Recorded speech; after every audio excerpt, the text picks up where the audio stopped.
நேயர்கள் எல்லாருக்கும் வணக்கம். ராகு கேது பயிற்சி 2025 இன்றைய நாள்ல இருந்து, அதாவது மே மாசம் 18ஆம் தேதி ராகு கேதுக்களோட பயிற்சி திருக்கணிதப்படி நடக்குது.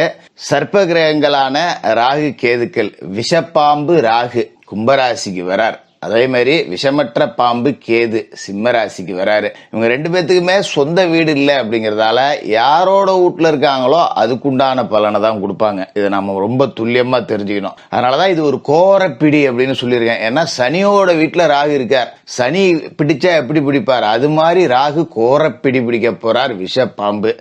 கேது விஷமற்ற பாம்பா இருந்தாலும் சிம்ம ராசியில போய் உட்கார்றாரு.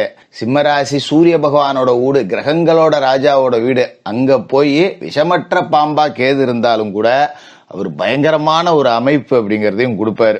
இது பயமுறுத்துறதுக்காக சொல்லல.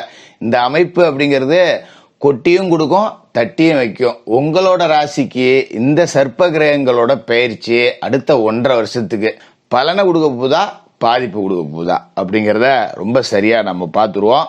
எல்லாருக்கும் எல்லா வளமும் கிடைக்கணும் அப்படின்னு சொல்லிட்டு சர்ப்பசாந்தி பரிகாரங்கள் அப்படிங்கறதையும் செஞ்சுக்கிட்டு உங்களுக்காக வாழ்த்துக்களை சொல்லிக்கிட்டு வீடியோக்குள்ள போவோம். மீனராசி நேயர்களே, ராகு கேது பயிற்சி 2025 ஒரு பெரிய கண்டம் தப்பிச்சிட்டீங்க அப்படின்னு தான் இதை நம்ம சொல்லணும். என்ன காரணம் அப்படின்னு பார்த்தீங்கன்னா, 7.5 சனி அப்படிங்கிறது இப்போ உங்களுக்கு நடந்துகிட்டு இருக்கு. மார்ச் மாதம் 29ஆம் தேதி சனி பகவான் உங்களோட சொந்த ராசிக்கே வர போறார். அதாவது 7.5 சனியிலேயே மிக மிக மிக மோசமான ஒரு காலகட்டம் அப்படின்னா அது ஜென்ம சனி தான். அப்படிப்பட்ட ஜென்ம சனி வரக்கூடிய நாளில் ராகு ஜென்மத்தில் இருக்கார். நல்ல வேலையா மார்ச் 29 ஜென்ம சனி வருது. ஏப்ரல் 18 ஜென்மத்திலேருந்து ராகு விலகி போகிறார். சர்ப்பதோஷத்தோட பிடியிலேருந்து நீங்கள் வெளியே போகிறீங்க.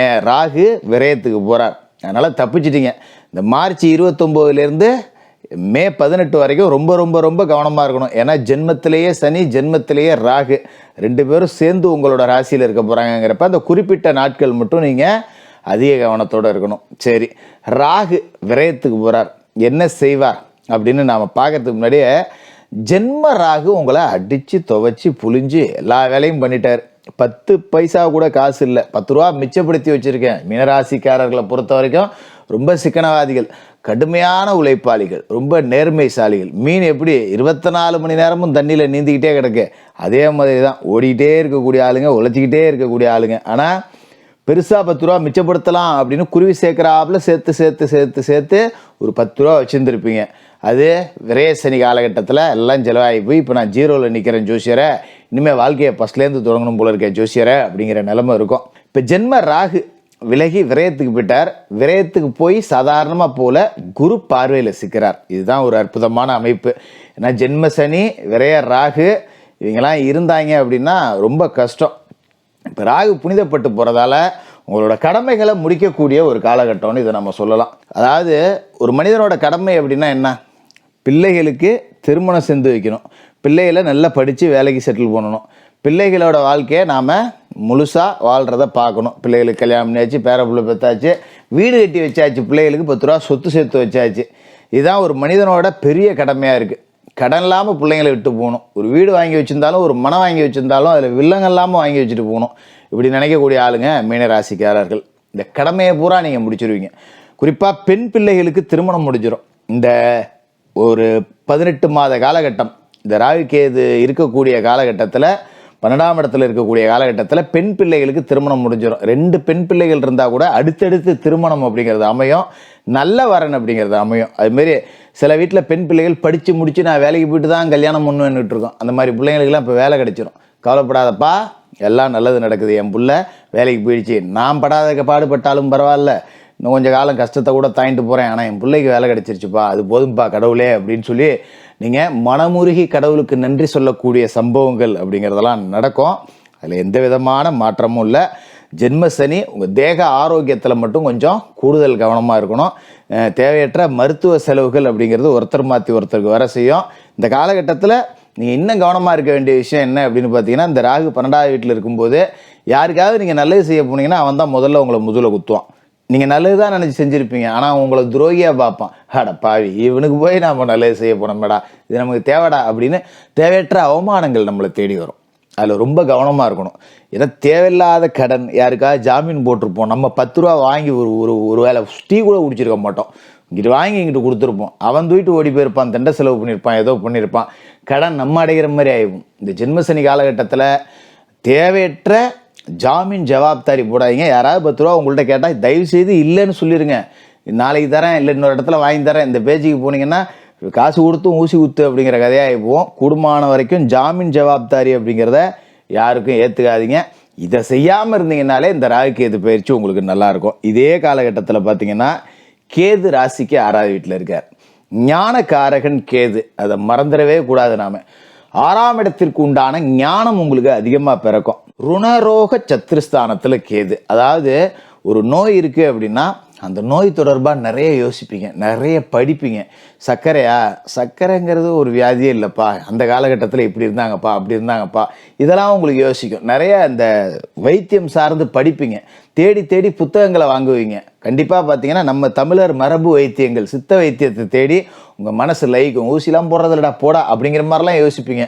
கிட்டத்தட்ட நீங்களே ஒரு வைத்தியர் ஆகிற அளவுக்கு யோசிப்பீங்க அப்படிங்கிற அளவுக்கு இருக்கும். அதுமாரி கடன் சுத்தமாக அடைச்சிடணும், கடன் இல்லாத ஒரு வாழ்க்கையை வாழணும் அப்படிங்கிற ஒரு முடிவுக்கு ஒரு நல்ல வெற்றி கிடைக்கும். அதுமாரி எதிராளிகளை ரொம்ப சுலபமாக வெல்லுவீங்க. சண்டை சச்சரவெல்லாம் இல்லைப்பா, இங்கே வாப்பா அப்படின்னு சொல்லிட்டு 4 பக்கமும் ஸ்கெட்சு போட்டு அருமையாக வெல்லக்கூடிய வாய்ப்பு. இந்த விரயத்தில் ராகு இருக்கிற காலகட்டம் அப்படிங்கிறது இன்னொரு முக்கியமான அமைப்பு என்ன அப்படின்னு பார்த்தீங்கன்னா, வேலை செய்கிற இடத்துல சில பேர் வேலையை விட்டு வெளில வந்துடலாம், சொந்தமாக தொழில் தொடங்கலாம் அப்படின்னு யோசிப்பீங்க. தொடங்கலாமா அப்படின்னா தொடங்கலாம், அதில் எந்த மாற்றமும் இல்லை. ஏன்னா விரயத்தில் ராகு இருக்கார், ஜென்மத்தில் சனி இருக்கார். அப்படிங்கிறப்ப நமக்கு கடன்குடி ஆகணும், அதில் கடன் இருக்க தான் செய்யும். ஆனால் அந்த கடனை முதலீடுகளாக மாற்றிருங்க. ஒரு இடத்துல கொண்டு போட்டுருங்க, இல்லை ஒரு சொத்து புத்து வாங்கி போட்டுருங்க, இல்லைன்னா சொந்தமாக தொழில் தொடங்குங்க. பணமாக வச்சுருக்கவே முடியாது, நகையாக வச்சுருக்க முடியாது. பணமாக வச்சுருந்தா வெட்டி செலவு வரும், நகையாக வச்சுருந்தா அடமானத்துக்கு போயிடும். ஒரு நிலத்தில் போடுங்க, இல்லை ஒரு முதலீடு போட்டு தொழில் தொடங்குங்க, நல்ல லாபகரமாகவே இருக்கும்.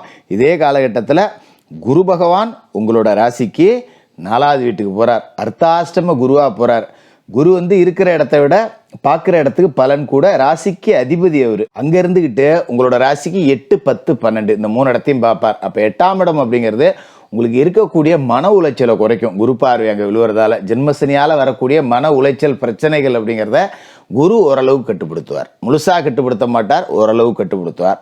10ல் குரு பார்வை விழுதுங்கிறதால நான் ஏற்கனவே சொந்தமாக தொழில் தொடங்கணுங்கிறவங்க தாராளமாக தொடங்கலாம். எவ்வளோ நாள் தான் இன்னொருத்தண்ட வேலை செய்கிறது, நம்ம சொந்தமாக ஒரு தொழில் தொடங்கலாம், நல்லபடியாக இருக்கும்.